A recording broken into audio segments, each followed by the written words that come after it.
Okay, well,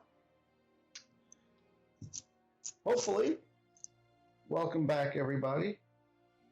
So we're starting a new series. Hopefully you watched some of my spaceport series where we took our Hasbro starships, the Ghost, the Razor Crest, A-Wing, X-Wing, Y-Wing, Slave One, and some prequel starships, and we made a spaceport.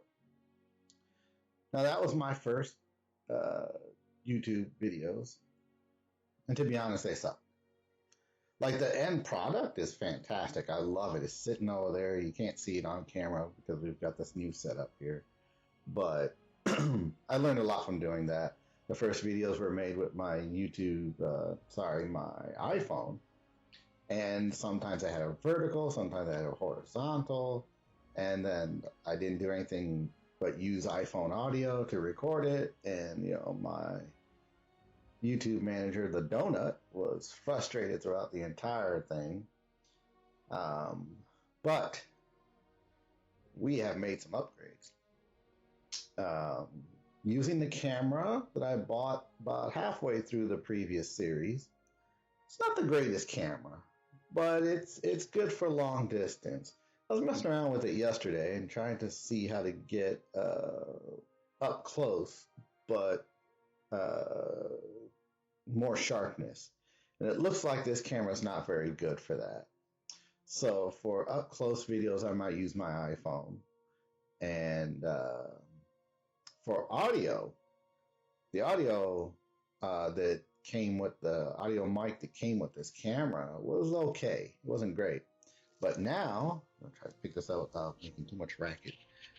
We have this DJ series. This is looks like a DJI, DJ1 maybe. This is fantastic. This is very nice. It holds a nice long charge.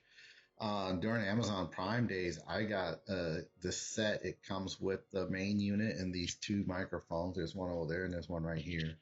And it was, I think it was on sale for like $69, and it was normally $130. So always check Amazon Prime, especially if you're a YouTuber. You never know what you're going to find. Let's get to this.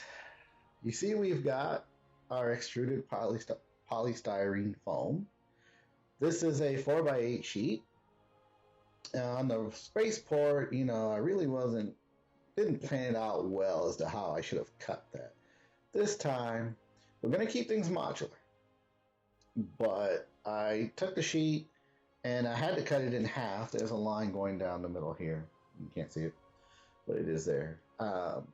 Because, for logistics. See, this is the man cave.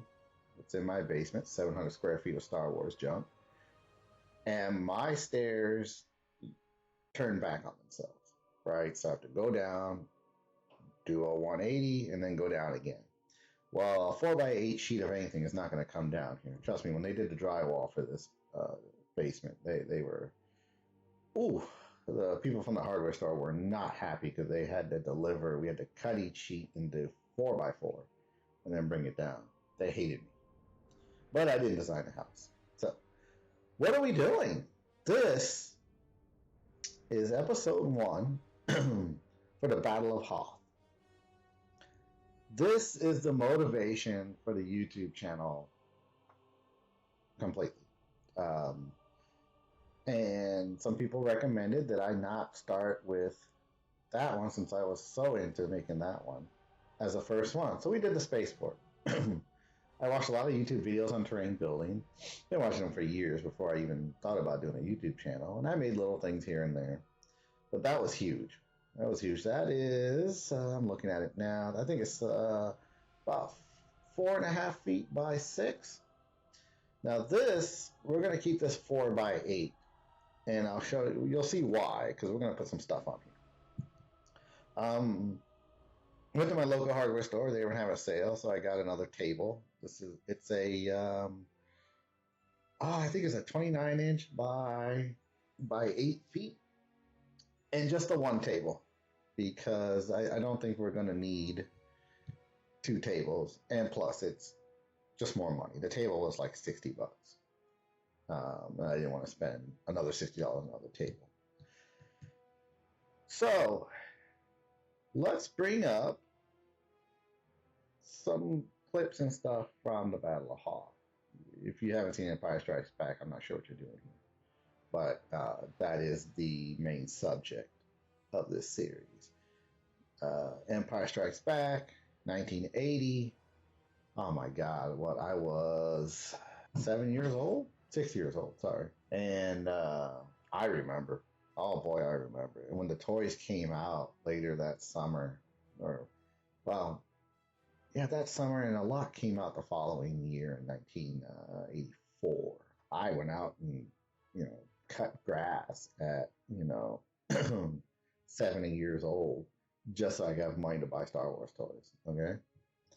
Um, Not bad. I charged $10 a yard. Now, that may not seem like a lot, but in 1980, that was a decent amount in 1981.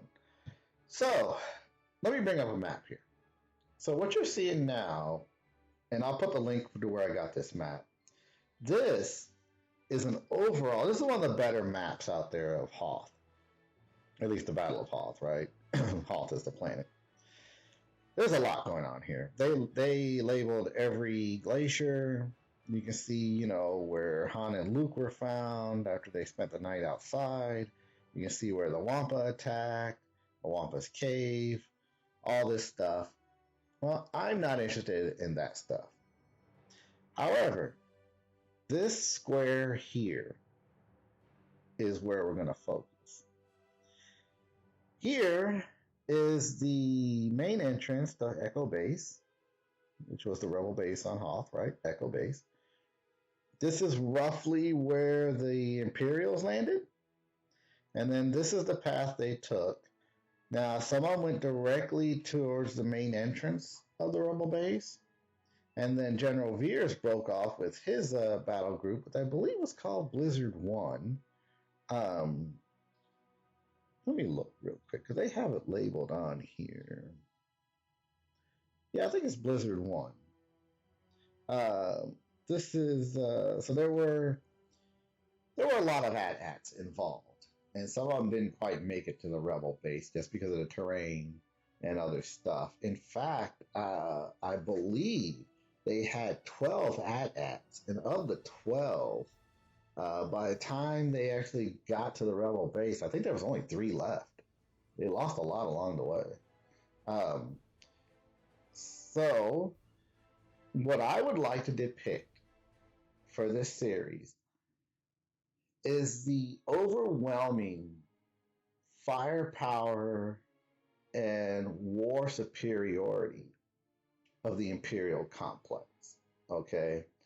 We're talking the AT-ATs, the ATSTs, which we should call it AT-AT because we don't say AT-EST, do we? We say AT-ST. So it's AT-AT. We have the ATSTs. Now, because of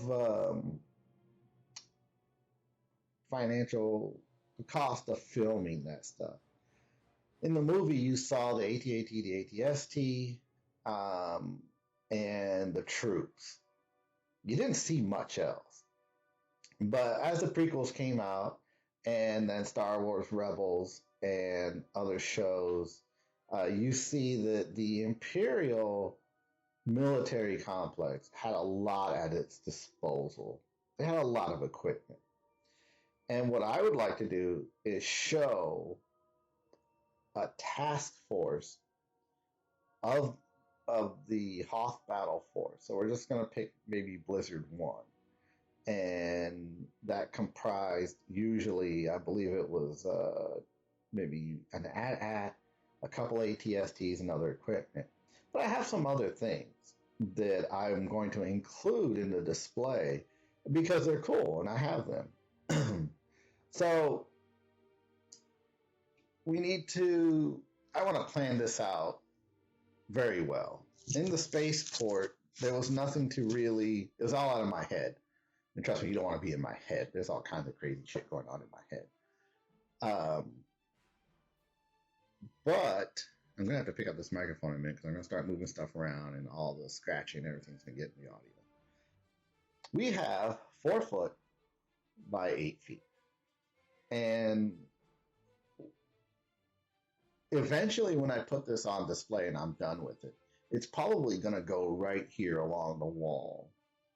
And this is going to take, I plan to drag this out.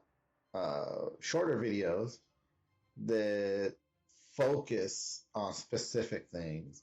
And I may spend a video just putting together one of the units.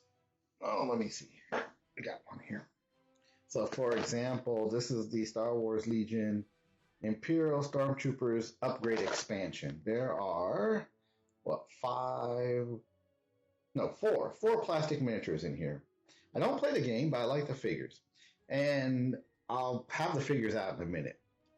So one episode might be entirely, put that real softly there so the mic doesn't pick it up, putting those together and painting those. It might actually be 2 episodes because it takes a minute. It takes a minute. I have to use my iPhone to get up close because this camera is not good for zoomed in. And, see, I just did that. So we will start from the very beginning. And we're going to take our time. So let's bring up the map again. So looking at this map, like I said, I want to talk about what's in this little box here. And if you look, there's a ridge to the right, a small one, and then one that curves around on the left side with the main Imperial force coming down what is labeled as the Nev ice flow. Okay, so let me come back here and let me move around a little bit. Let's move that. Oh, I want to show you something else. Couple items. Okay, check this out. I just got this the other day. This is an Inferno Squad expansion pack. Now, there are 7 plastic figures in here. They were not at the Battle of Hoth, as far as I know. I think it's from the video game. But I'm going to put them in there anyway, because I think it will look cool. But what I really want to show you was this. It's nice to go wandering sometimes, okay? And what I found was this. This is the ATST Raider from that episode Mandalorian, where he goes to that planet where they're farming the spotchka, the shrimp that make the I guess it's an alcoholic beverage that glows blue. It was a pretty cool addition. And those those raiders had an ATST, which they were terrorizing the village with. And so now this, I think I saw this on Amazon for like $80, $90, and then other places on eBay for like $100 something. I'm sure it's cheaper now, but it was $40. Where's the sticker? Sorry, the sticker's on the other side. So I stopped at a friend of mine told me that Ross had it's a store for I guess they sell merchandise from other stores and stuff. I'm not a big I don't go wandering clothing stores much. So it was marked at $49.99, and I grabbed it and I was like, oh, that's a pretty good deal. And the lady came up behind me and she was like, yeah. She's like, hold on. And she takes it out of my hand and she marks it down to $20. She's like, we just need to get rid of stuff. She said she was going to mark it down anyway. And she's like, here you go. And handed me that. And then I got a Hera Syndulla figure for like $4.99. So check out Ross and the clearance sections at Targets and Walmarts and stuff like that. There's a if you're in the Midwest in Indiana, there's some collectible stores around. There's one big one in Kokomo. They're fantastic, really good people. There's one in Brownsburg, Indiana, and I believe there's a toy store in Plainfield. All these stores cater to sci-fi, superhero, sci-fi, Star Wars, Star Trek stuff, and some of them have some rare things. The one in Brownsburg, I was just there the other day. He's got some pretty nice stuff there. So let's look at this layout here. How are we going to display everything? So I am going to start putting out everything I would like to show, and then we'll have to talk about how we're going to do this. We have to build around what we want to display, right? Like I could just build, snow ridges and everything and hills and all this stuff. But remember, in the Battle of Hoth, they had trenches, they had caves, they had an ice flow that they were walking across. The as were coming down. They never showed any of them fall like through the ice because Hoth is, I believe, completely frozen. I mean, that tundra is probably if there's an ice flow or a lake there, the ice has to be probably a mile thick, you know.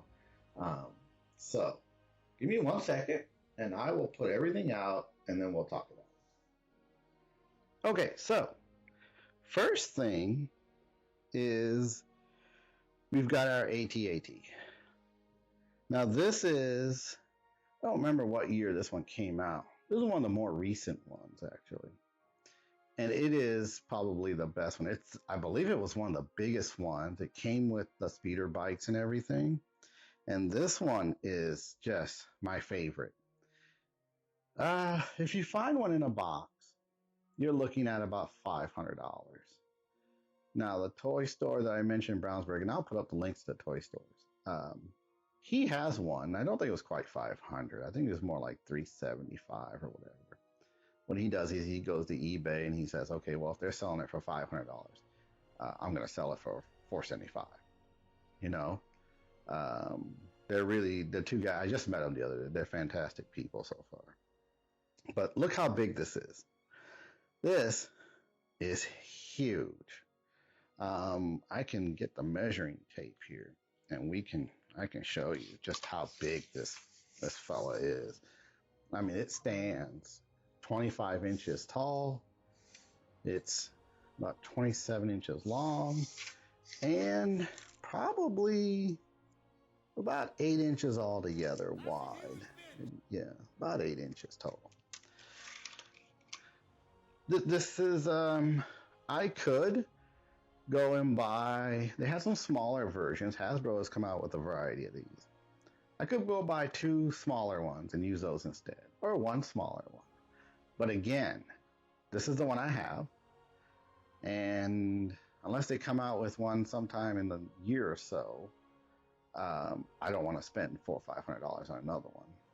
And even the cheaper ones are still like $200-300. Okay? So we're going to go with this one. That is the main focus of this. Look how big that is. The Imperial machine coming towards you. Just this giant, like on Family Guy, robot camels, right?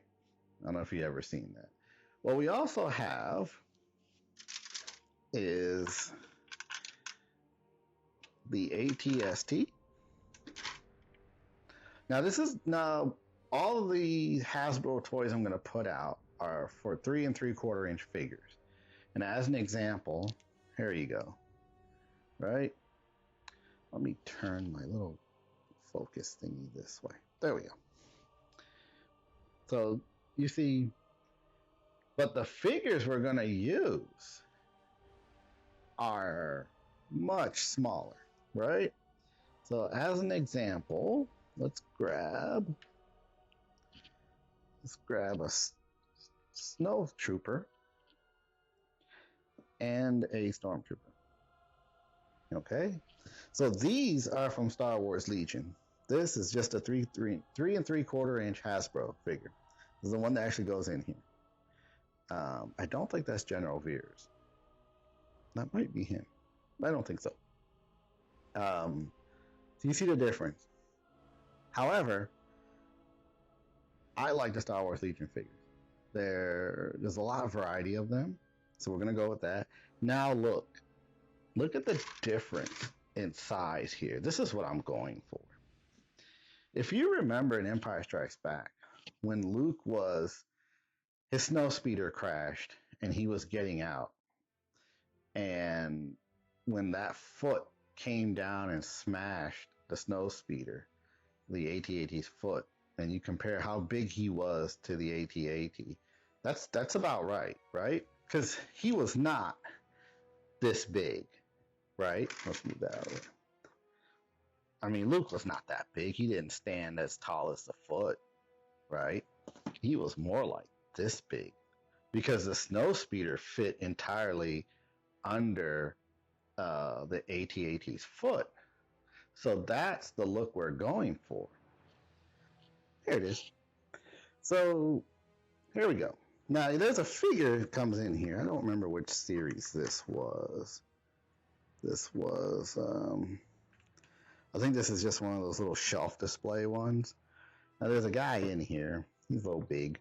But if you picture this figure sitting in this cockpit, it makes perfect sense. And look how big it is compared to the foot. So this size makes more sense to me than this size. Okay? And we're going to keep that over here because that'll be part of the display too.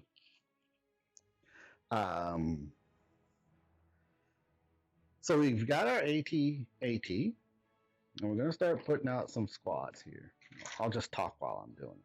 We got to have the AT-ST, and we're going to have this right here.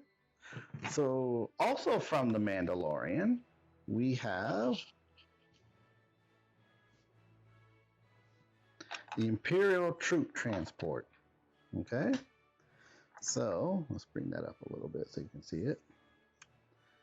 Again, made for 3 3/4 size, but if we put it back here, let's get our little chicken out the way there.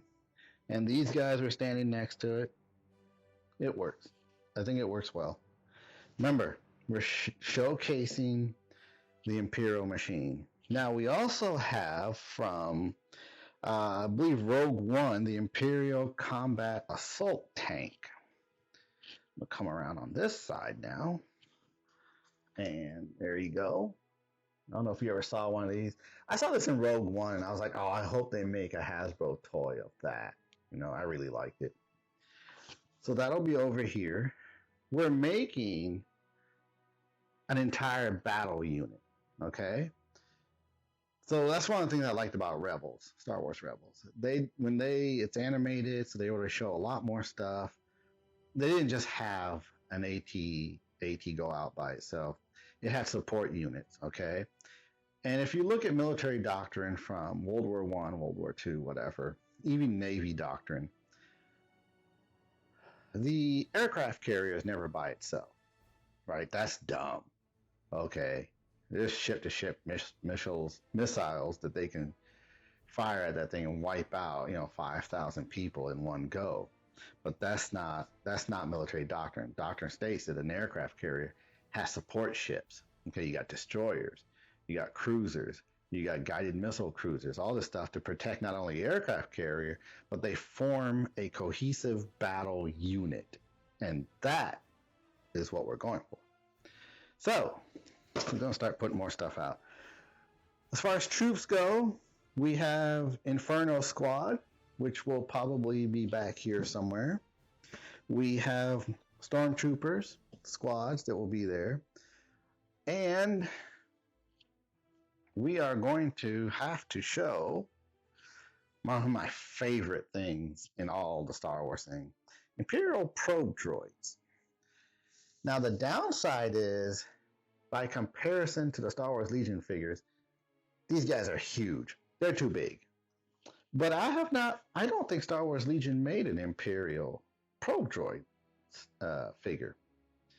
If they did, I didn't see it. I'm going to keep looking. Might use a Lego figure instead because they're smaller. That's a little bit too big, in my opinion. I don't think...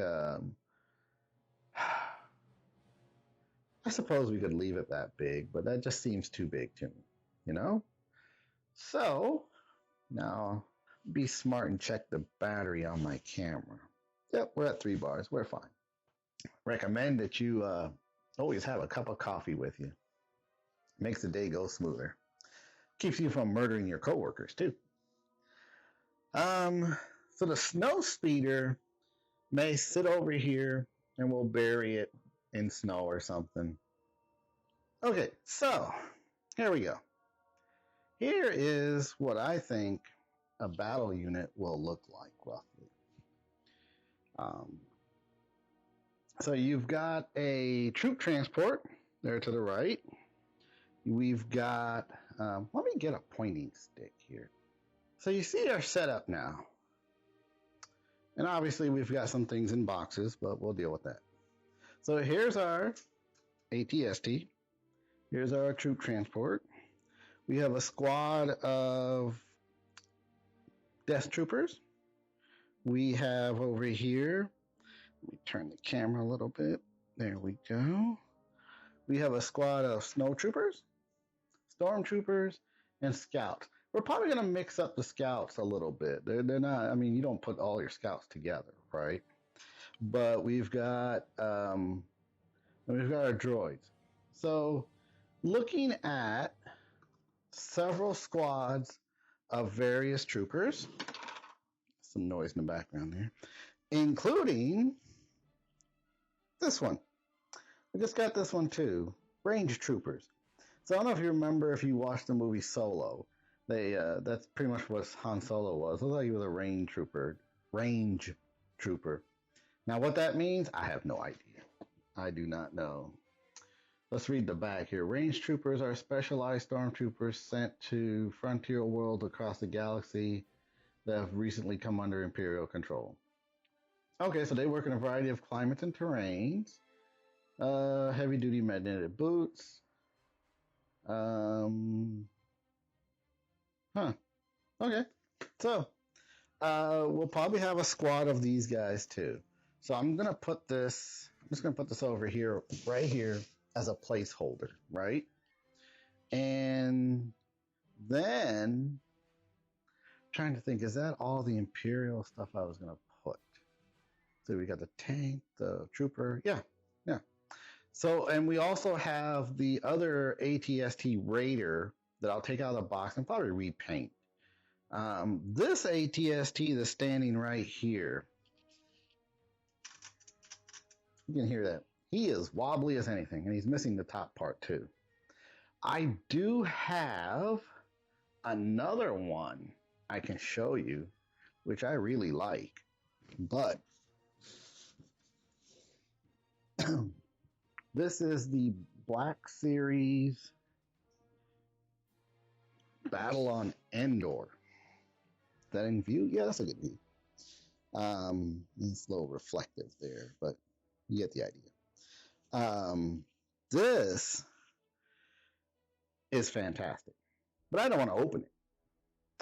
I'm just going to leave it like that. You know, it comes with Han and Leia and Chewie and a couple of officers and Stormtrooper and some Ewoks, and obviously the ATST. But I don't want to open that, so we're not going to use that one in this display. So that's the Imperial Force. This is not their set location. I'm just giving you an idea of the space I need. We need to plan all this out before we start cutting and gluing and everything. And if you look in the background, I'll show you. Right here, we have another sheet. If you're in the Midwest, now I'm not sure when this video is going to come out, I would stop at Menards routinely, especially when they're having their 11% off sale. Because I got this 4x8 sheet of polystyrene for $20. That's about $10 to $15 off. That's pretty good. So I went ahead and bought two. Why do we need two? Because we're going to be digging some trenches. Now you'll see there's a bit more stuff on here than a second ago because I stopped filming for a minute and I put some more stuff down. This is, we jumped around a little bit. That's fine. So this is a 1-inch thick, and we're going to have to put another layer underneath it so that we can make trenches, because Battle of Hoth was a trench warfare. Okay. So we're at about 30 minutes here. We'll call this plan episode 1, planning part 1, and then episode 2 will be planning part 2, and then I think episode 3 we'll probably take all this off and we will glue it down the other layer and start working on that layer. Maybe we'll start sealing it. And this series, I'm just gonna seal it and do all the painting and everything while I'm talking, so everybody can see a little bit more in depth than the last series. At least that's what was suggested to me, and it makes sense. So, like and subscribe and all that good stuff. And I will see you in episode 2. And I hope you have a good weekend. See you later, everybody.